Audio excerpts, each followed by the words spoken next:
I'm Stephen Davidson. Welcome to Looking Back on a Life That Didn't Happen, the show where I talk to comedians in depth about a life that they haven't actually lived. On previous shows, we've started with a bit of chat about the real world of comedy, but today, in the new format, we are straight into the interview about a life that I have written for Ross Noble that he knows absolutely nothing about. No guest ever sees the questions in advance. They survive purely on their love of talking nonsense in a serious manner. So thank you so much to Ross Noble for his time. We recorded this show before he did a 2-hour show at the Festival Theatre. He did 45 minutes of brilliant nonsense for me before that. So thank you so much, Ross. And on with the show.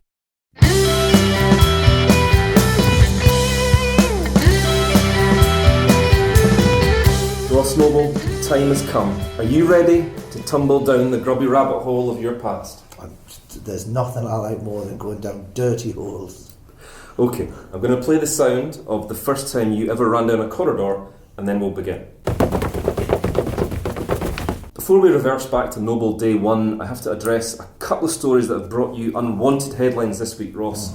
The Sun ran with "Noble is king again" after you bought your 9th UK castle right here in the capital. Will you still let the public visit Edinburgh Castle?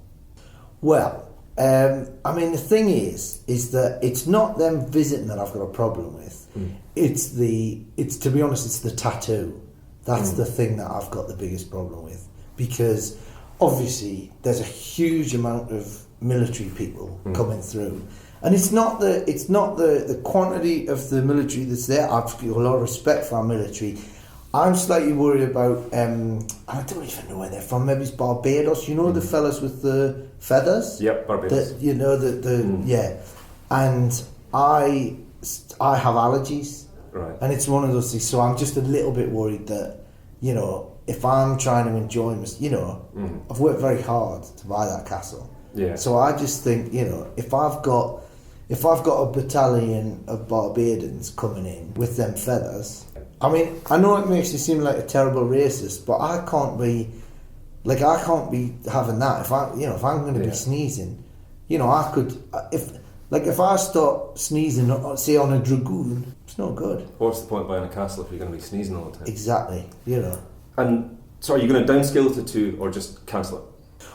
Well, I think what I'm going to do is I'm going to make, like, the one army that isn't represented enough is the Salvation Army. So what I want to do is I want to try and I want to bring their role in it up, you know. Yeah. So obviously you'll have the militaries from around the world, but there's going to be a lot of Salvation Army people involved. But what I'm going to do is I'm going to put them in a combat situation against some of the more formidable armies from around the world. So they'll have brass instruments and they're going to go in. I'm reticent to use the term gladiatorial style, conflict, but that's basically the idea. I'm going to put a selection of older men and ladies with brass instruments into the middle, and then I'm going to release various different battalions from around the world, using their own individual national fighting style. You know, like there'll be some, like, say, Brazilian commandos will come in, you know, with so an actual fight as opposed to a choreographed fight. Very much so. Right. Yeah. Like, there'll be all the regular stuff, but then they'll go in there, and then the Salvation Army, using nothing but trombones, will have to fight them all off, you know. So that's and the good thing about it is, as well, it'll be horrific to watch because people there'll be a lot of people dying. But the good thing about a trombone is you get that type sound. Yeah. So it'll take the edge off for the pensioners that are watching. And then while that's going on, people will be so horrified by the sight of the Salvation Army fighting to the death. That'll be enough time for me to go in there and pluck the Barbadians' feathers. Yeah, it's a good plan, and I think the people of Edinburgh will be reassured by that. And the other, this is me, but it's also on behalf of the people of Edinburgh. Will you still fire the 1 o'clock gun? Not only will I fire the 1 o'clock gun, but I'm gonna sell off the old gun that's there now. It's historic. I'm gonna give that back to the people of Edinburgh, and then the money I'll reinvest that. But I'm gonna get one of those larger circus cannons, and I'm gonna fire a different celebrity out of it every day. Still at 1 o'clock? Every day at 1 o'clock, a different celebrity will be fired the money that I get from selling the gun, I'm gonna reinvest that into having a lake put in Princess Street Gardens. I'm gonna have like a Lido, an open air swimming pool. Well, there used to be a lake there, so that's really nice. The people like perfect. But obviously, 5 to 1, somebody blows a whistle, all the kids get out, and then who's that? Sid Little. Is he going to be the first one? Sid Little will be the first one. The thing is that like Sid Little first, Eddie Large the next, and then I'll just go through a selection of and then anyone from the 70s who is convicted in the Operation U Tree, we fire them out, but we do it while they're cleaning the pool. So the water comes out. They think, I'm just going to get fired across the city. Disgraced entertainer. This is my way back. Land, bang, game over. It's a winner. We make it look like a mishap. I think your castle purchase has just taken you've gone from villain to hero right there with that stuff, I think. I mean, the thing is, if you can't buy a historical building to punish sex offenders, then what's the point in having money? Yeah. What's the point? That's why the National Trust got started. And secondly, Ross, covered by The Guardian at length, your brother Nobby flew a giant banner from a plane over one of your recent gigs which read, "Nobby Noble is funnier than Ross the Tit." Is there any kind of rivalry there for you, or is it all one-sided? Because he mainly does funny songs, doesn't he?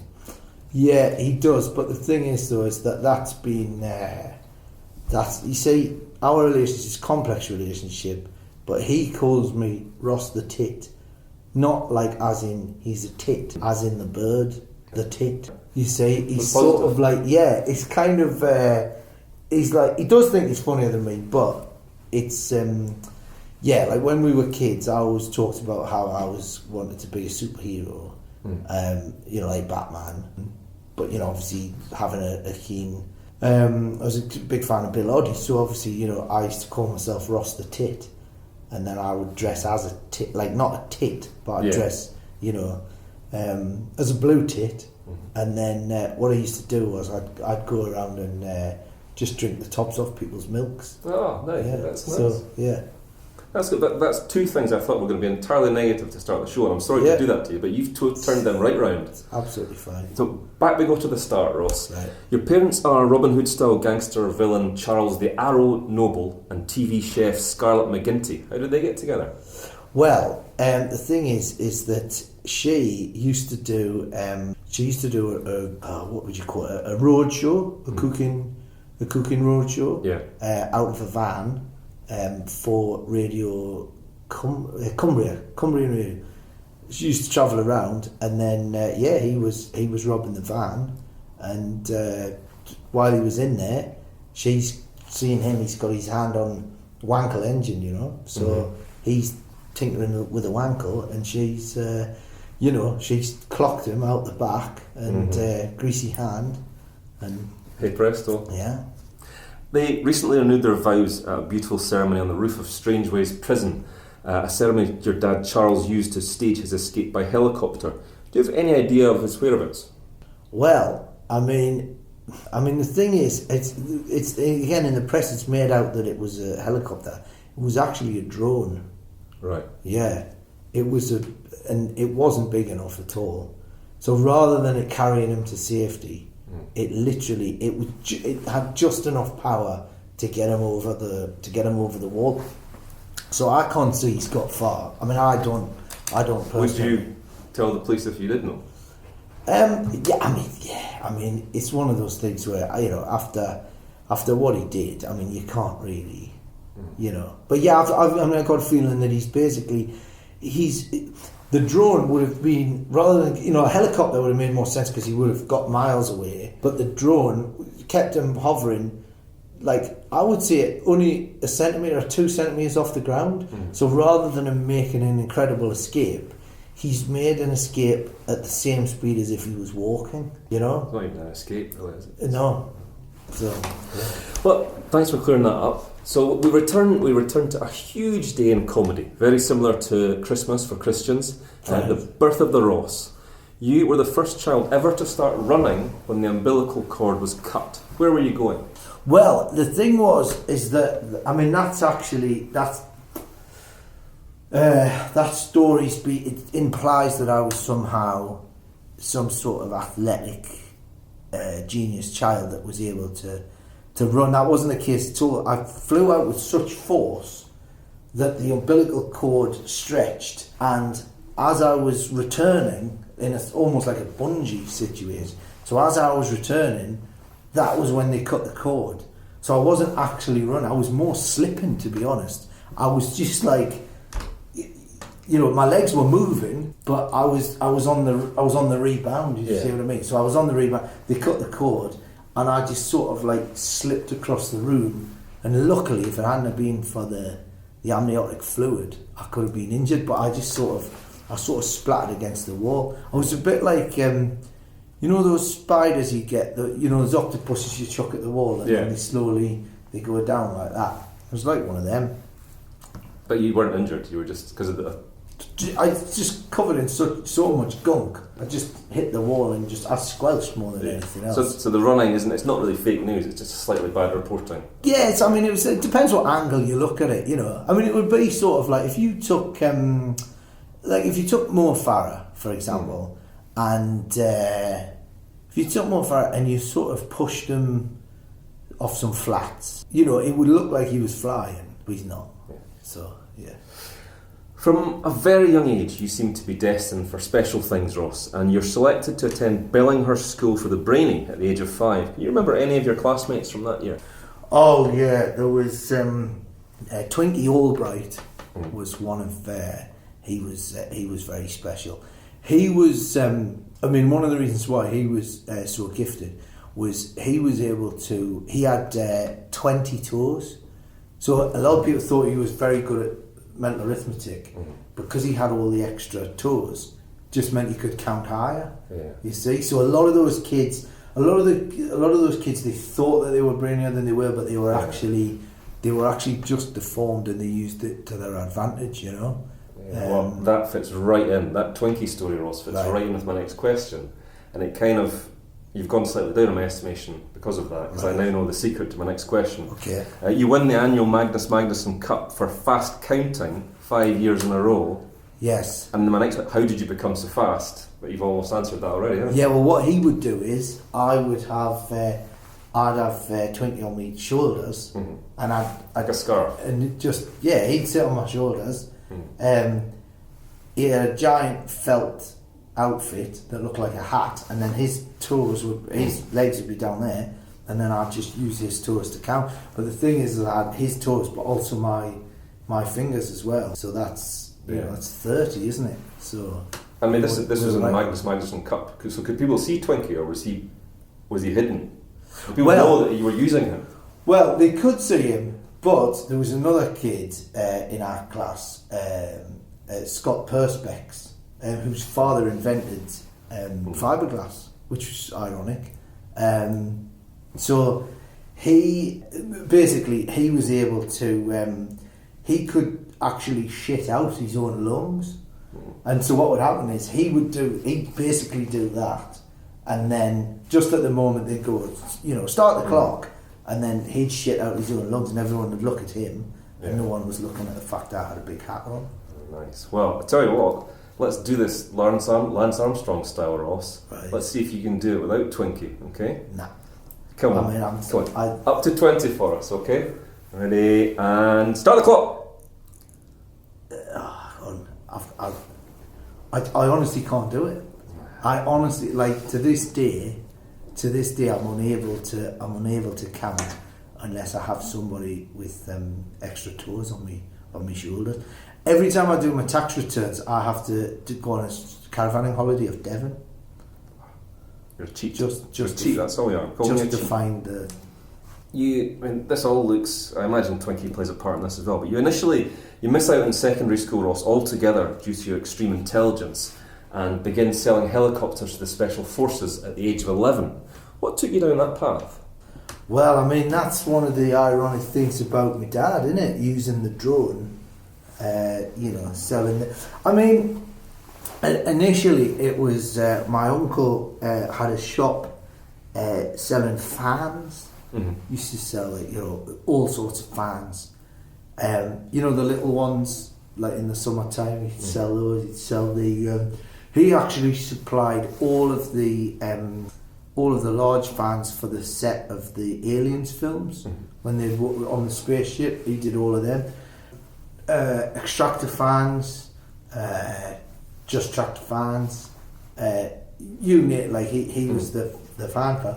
And then it just came from that. I realised that you just had to turn them on their side and attach a wicker basket to the bottom, and you were off. So and you make bigger and bigger stuff. I suppose. Yeah. So it's just helicopters. They're just big fans, really. So that's I used to work for him on the weekends, and the thing was that there was he had a caravan in Hereford, which is near where the SAS are, and obviously like quite in the summertime can get a bit hot. Selling fans to them, and then they just went, we'll do this on the sly. Let's have a big one of them with a chair attached to it, and that's how we got started.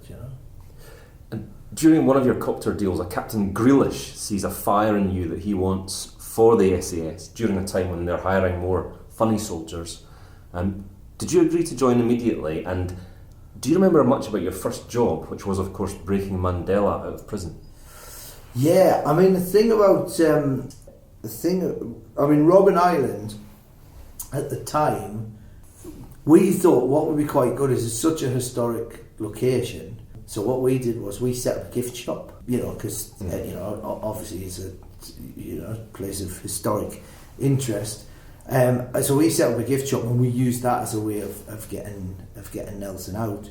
Then somebody pointed out that as he was still in there, it hadn't. We'd sort of got ahead of ourselves, So that we didn't really think it through, to be honest. Because it always looked like in the end he just walked out, but well, again, it's one of those things where in that book he calls it the long walk to freedom, but I had one of my fans that we turned into a drone attached to the back of his collar of them crazy shirts he used to love to wear. Same thing, he wasn't walking at all; he was hovering. It should have been called the reasonable hover to freedom. It's not going to sell books, though, is it? It doesn't sound good. And that, straight into my next point, the next day your hero status is shattered and your name muddied when you're caught selling Long Walk to Freedom shirts at a local market the day after. Were you telling people that was the shirt, or was it a replica thing, like football strips? They were and they very much like replica ones. You know what I mean? Like all those Mandela shirts that he used to wear. Because people don't realise this, but he wore those the whole time he was in prison. He wore them shirts. That wasn't something that he did afterwards. So we were just basically we were copying them and then selling them. I mean, I think that the scandal from that really came when I used to get on the phone and pass myself off as Mandela himself, and apparently, it was not only was it unethical, but also I think there was the hugely racist. I think was the were the words that they used. So following, I was just going to say it, but it was one of those things where he was quite happy, just I would sometimes, he couldn't take too many. He's quite old, wasn't he? Didn't want to be on the phone all the time. Yeah, and his voice changes. You still do your Mandela? Well, I just get on the phone. My people, what do you like to buy? One of my wonderful shirts, and I would just, that is Nelson. And people would just be, they'd be on the phone there, and they go, what do I like a shirt? And they go, is that you, Nelson? And I just go, yes. And then, and people aren't even suspicious that he doesn't want to chat, he just wants to sell. Exactly. They're just... Yeah. Oh, that's brilliant. So, I mean, you get chucked out of the army, but it's... Yeah, but the thing was, it was only on the phone, so therefore it wasn't racist. Yeah. That was my argument. Because if you're doing his voice, if it's on the phone, it was only when I did the TV adverts, that's when it really slipped into the... So that's when you got the boot from the army? That was the point where people just said, it's fine to sound like him, but trying to look like him. Yeah. There's no place. Yeah. There's no place in a progressive society where a white man from the northeast of England can, and the makeup was terrible as well. Yeah. I mean, it wasn't. You had the shirt, didn't you? I mean, I had the shirt, but there was no getting away from the fact that, you know, Nelson and I don't look similar. Yeah. You sound the same, but you don't look similar. So, you chucked out the army, you got one thing, there's only one avenue open to you. You moved to New Zealand to start a band. What were they called? Oh, the New Zealand band. That was the well, you know the band The Inspiral Carpets? Yep. Well, we were a tribute act to them, so we were called Helter Skelter Lino. Oh, nice. Yeah, which was so it evoked the evoked. Of course, New Zealand, they weren't big over there, so we didn't actually tell anyone that we were a tribute act. We were just literally doing Spiral Carpets songs, but we used to sell lino at the gigs, you know. Yeah. Well, I'm glad you brought this up because I've actually got a recording. We've got a little message for you from Clint Boone from the actual Inspiral Carpets. Wonderful. We'll just play it just now. They were nothing like us. They were shit. How do you react to that, Ross? Well, we sold more lino, you know. Yeah. So, I mean, to be fair, we were nothing like them. I mean, we were possibly the worst tribute. We were the worst tribute act ever because we didn't look or sound like them in any way, shape, or form, you know. Yeah. And we did very few of their songs either. Really, it was just the scheme to sell lino. Yeah. You know. And because in New Zealand at that time, linoleum was very that was the popular floor covering at the time. You know, so I think it still is. We were trying to bring it, you know. Yeah. So that being in the band, of course, I hope you're okay to talk about this, but being in the band led to your meeting at the age of 16 with your first serious girlfriend, Dame Vera Lynn. How did you guys get together? I mean, she was 83 at the time. What did you guys have in common? Well, the thing is, I've always, from my time when I was the tit, you know, before I was the tit, I was known as the Bluebird, you see, right. And then she was always singing about how I'd come over, you know, there'll be bluebirds over the white cliffs of Dover, and that was her euphemism for breasts. So, you know, she used to sing to me, that song's all about me, you know, there'll be bluebirds over the white cliffs of Dover, and it was a VE Day celebration in Hyde Park.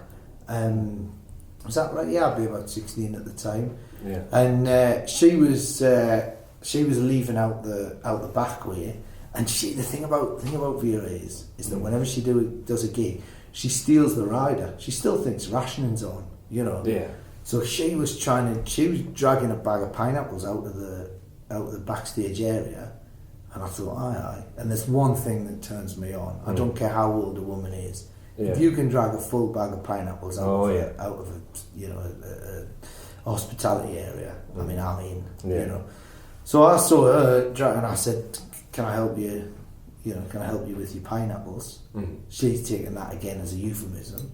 Yeah. And you know, next thing you know, so she's got a caravan down on the White Cliffs of Dover, and because of the erosion, it's getting closer and closer to the edge. You know, it could go over at any time, and that's one of the things that we click with is sort of it's the dangerous sex. You know, it's the sort of you know that you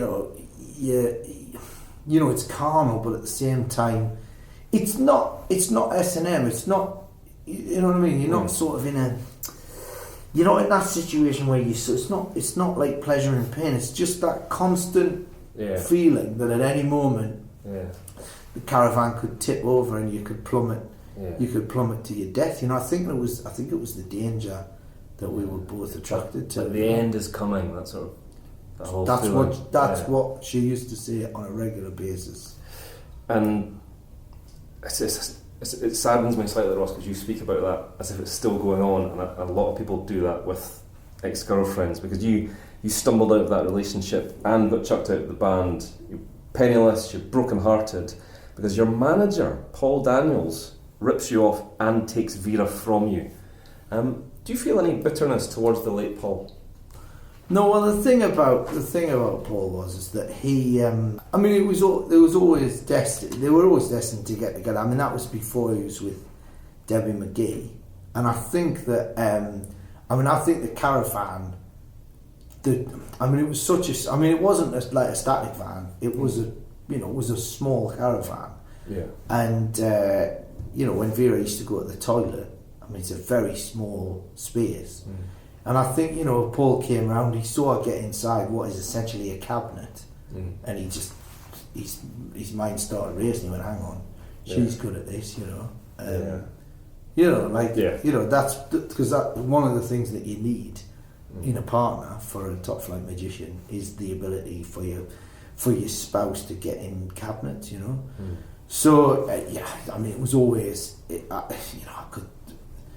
she spent so much time in that toilet. There was, Paul was always going to be attracted to her, and then one thing led to another, and I knew there was something going on when, like, I came back, and there was just his hat was on the side, and I knew there's a rabbit in it, I look across and I brazen, said, isn't it? Brazen. And I said, there's, like, at first I didn't actually say, I just saw rabbit shit. I went, I don't want to be suspicious, but I said, Vera, there's rabbit shit in that hat. That's not mine. And she went, what, the hat or the shit? I said, well, both, because I don't shit in my own hat. That's one of the things that my gran always said, whatever you do, son, in life, don't shit in your own hat. Wise words. And I said, that's rabbit shit in there. And Vera just went, like, she denied it. And then, I just looked, I thought, well, if anyone, why would there be a rabbit in a hat? I put two and two together, and, Au revoir, Ross. Yeah. I heard them, that was the worst thing. There was one night I came back and they were in a caravan, and he was never off stage, Paul, like, constantly, and I could just hear, like, oh, it's horrible. He'd be there, you like this? Not a lot. And and she did, she did like it, and he was like, do you like it? Do you like it? And he was going, say, yes, Paul, yes, Paul. And it's heartbreaking to hear. Yeah, and then when he climaxed, he sang the theme music to the Paul Daniels Magic Show, which I thought was just unacceptable, He did, you're going to see a whole lot of magic, not a lot, So, it's quite a scene. That must have been incredibly difficult for you. That led on to what happened next. With a heavy heart, you start collecting wood on your 18th birthday to build a church of noblism. What does your religion stand for, Rob? Well, I turned it into a church in the end, but to start with, I just collected wood. Right. Because, when I was a kid, I couldn't afford Star Wars figures, and a lot of my friends, they had the Star Wars figures and that. Yeah. And my mum told me that she basically tried to convince me that there was a children's TV show that I hadn't seen called The Mahogany Mob. Right. And they were, it was all about different, those samples you get for flooring. You go in, I'll have that one, the teak, the mahogany, whatever. And she just got a load of that out of a skip and drew faces on them and told me that they were action figures. So I collected wood just for years, just as a, because I thought it was part of a collection. It wasn't. It was just wood with faces on. Yeah. So I did it, and then by the time I was in my late teens, I had so much of this wood that, and I realised she'd lied to me. I thought, well, I'm not just going to burn it, because of the environment and that. So, so that's when I thought I've got enough for a church.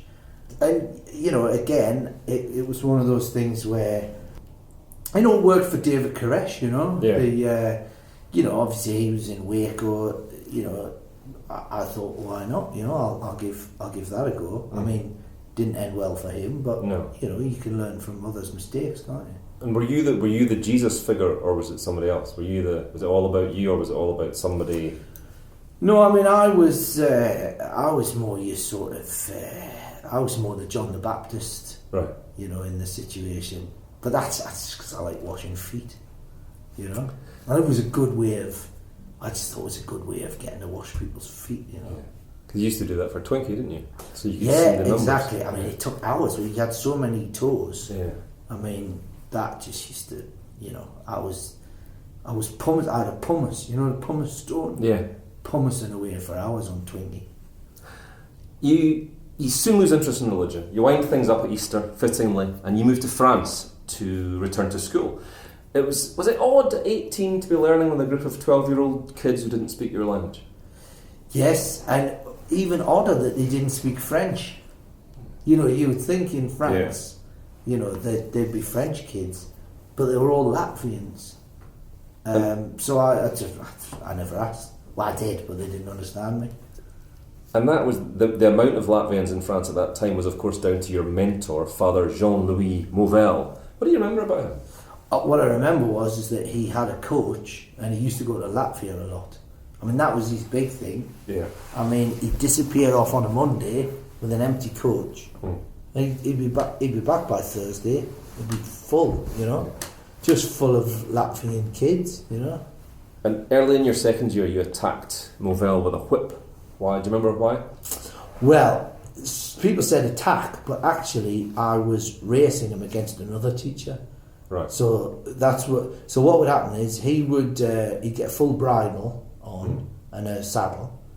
We would get on him, and then one of the other teachers would be similarly mounted, and then we used to race them around like Chariots of Fire. We used to race them around the quadrangle, and you know, I mean, some say attack, but I was just cracking on. I was just trying to get him up to speed, you know. Yeah, but Mauvel, he never seems to quite believe the racing thing. He's not sure whether you're just whipping out of the love of pain towards him or not, because there seems to be a kind of revenge attack. You can maybe clear this up. Well, he wasn't going fast enough, was he?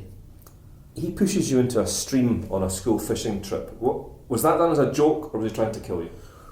Well, again, that was like, we do it in the quadrangle, and then people were getting a bit bored of it, so we turned it into a steeplechase, you know, and then so I mean, he says like pushes me in, but I would say bucked. I was bucked off into the water, you know. It's entirely his fault for not going fast enough. And I'm finding throughout your life, Ross, that I've got one story written down here that people have said about you, and you're just clearing one thing up. Yeah, I'm just clearing it up. Can you tell us about? We're nearly up to the present day. Right. Can you tell us about the moment, about the day that the animals in the biology lab started laughing at your stories? Yeah, well, the thing is that there was the school had gerbils, and the thing about gerbils is that they can't smile, they don't laugh.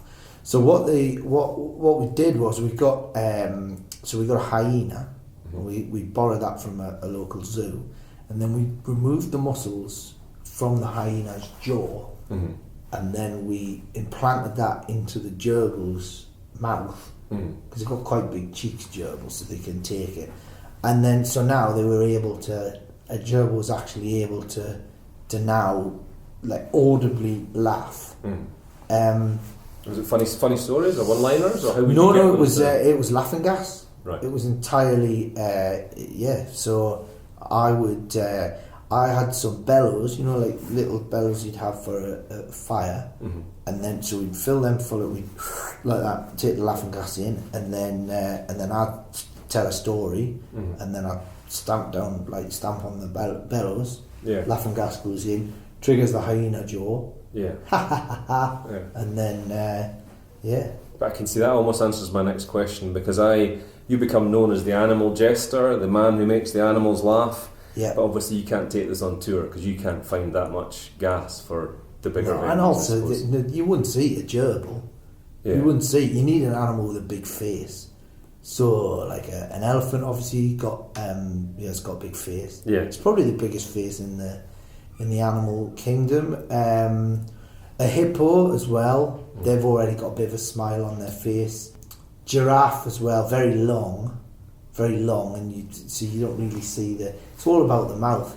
Yeah. So yeah, I mean the best thing would really be a blue whale, maybe just like on its blowhole, like a bucket of water upside down, just to keep it alive. Yeah, and then it's got a big smile on it.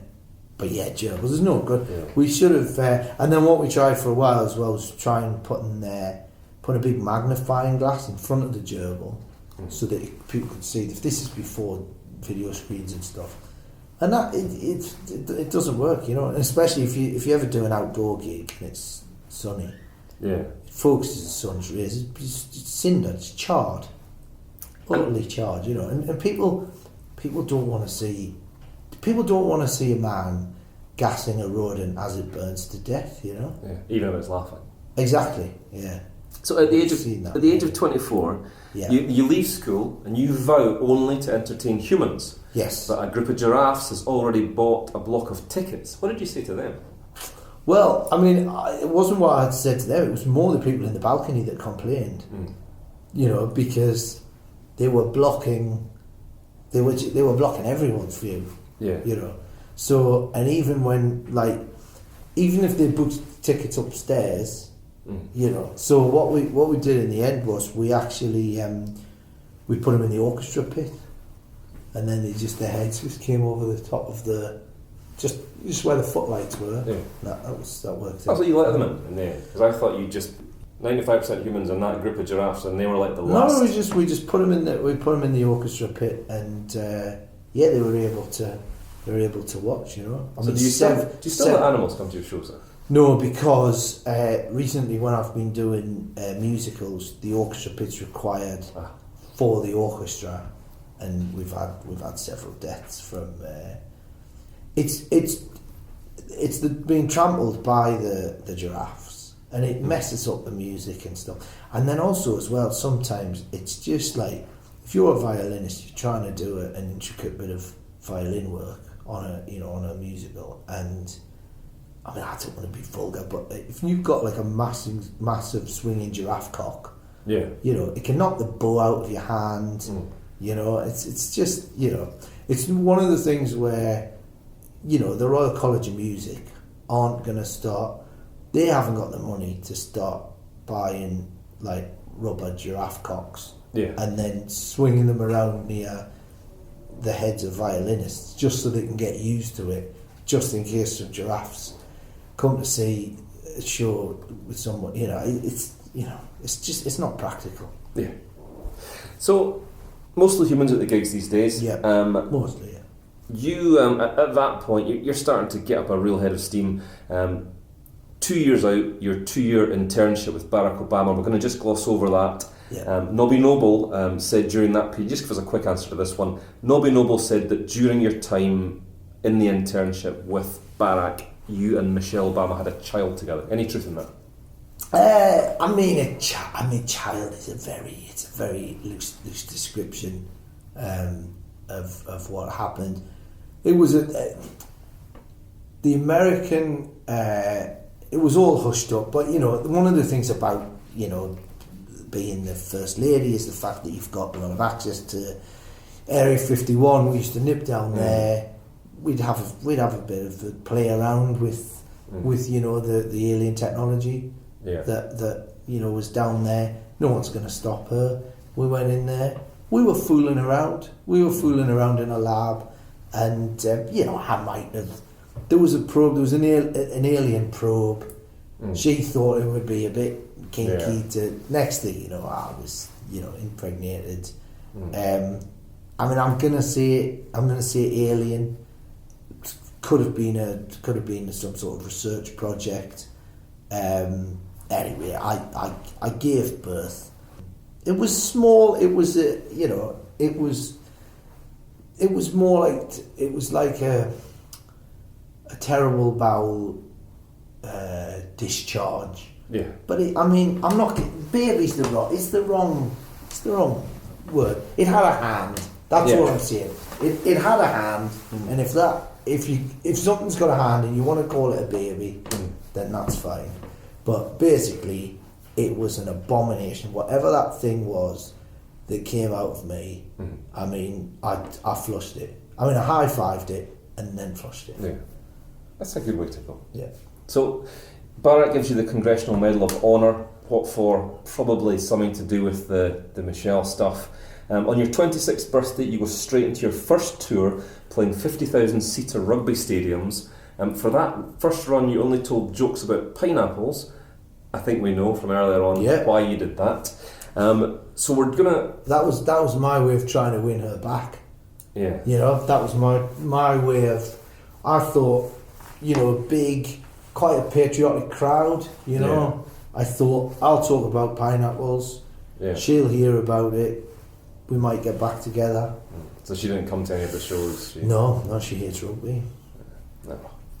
So the rest is very much known history, Ross. And also she's now living in Clacton with Darren Brown. Oh, it's always magicians, isn't it? Yeah. The rest is very much known history, Ross. Yeah. Superstardom, 3 wives, salmon farm. But we'd like to finish with the traditional stand by or catch a ship section. Now, almost all of my guests forget the catchphrases, so see if you can remember them. I'm going to read out things that you've said during your life. Yes. And you either stand by them or you catch a ship. You distance yourself from what you've said in the past. Yeah. You can either elaborate on them or you can just say just say the catchphrase. Up to you. Inside every football, there is a tiny tree with no roots. Well, yeah. I mean, when I say tree, I'm referring to a family tree, and when I say roots, I was referring to, you know, finding a place in the world, finding somewhere to, you know, finding your place, finding where you're from, and you know, life is like football. So what I'm saying is that, you know, in life, sometimes you've got to look inside yourself to find, you know, where you're actually from. Yeah. So do you mean stand by, Ross? Yeah. Yeah. If more objects were made of toffee, the world would be a happier place.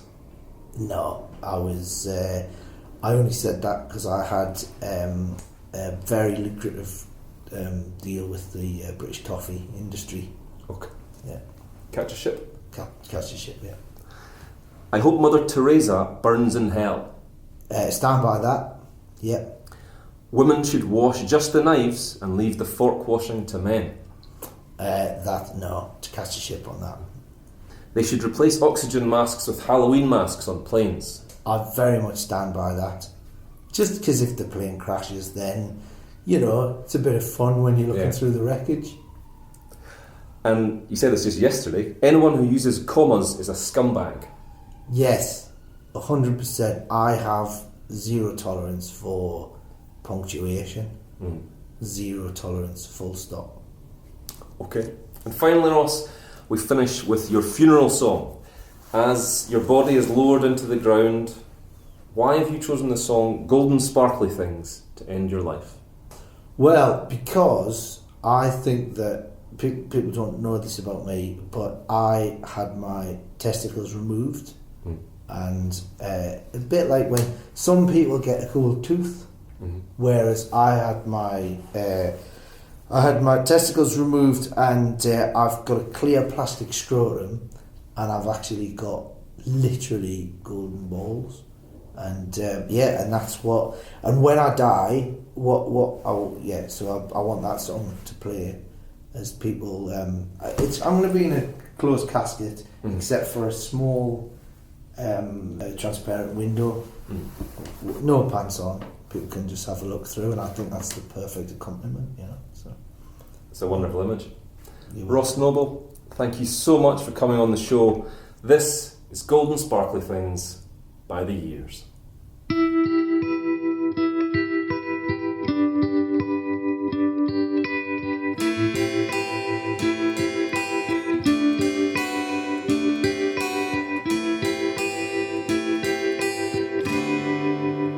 I've not seen enough gold sparkly things, though they're sent to tempt me. I've not seen enough, I've not had enough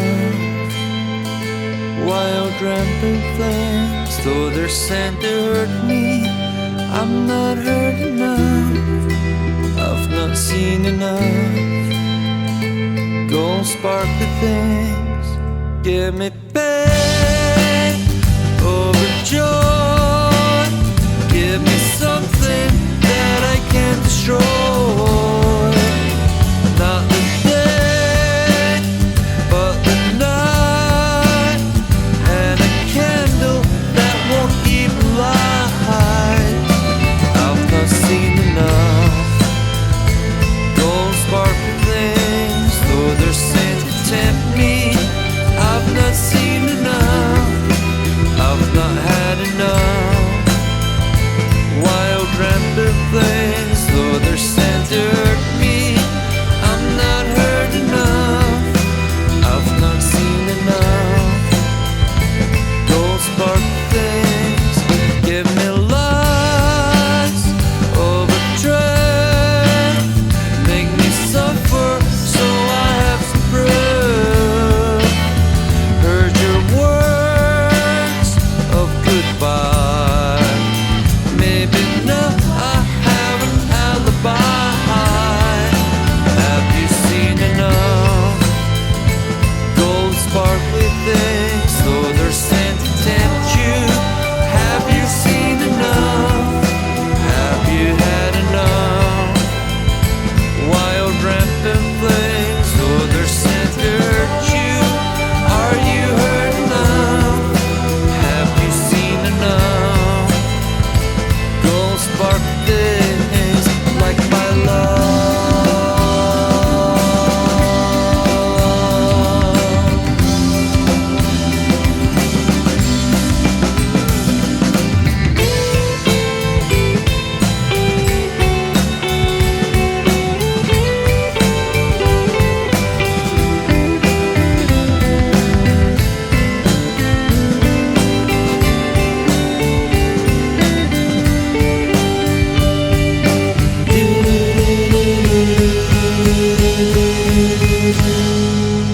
I've not seen enough gold sparkly things. I've not seen enough gold sparkly things. I've not seen enough gold sparkly things like your love.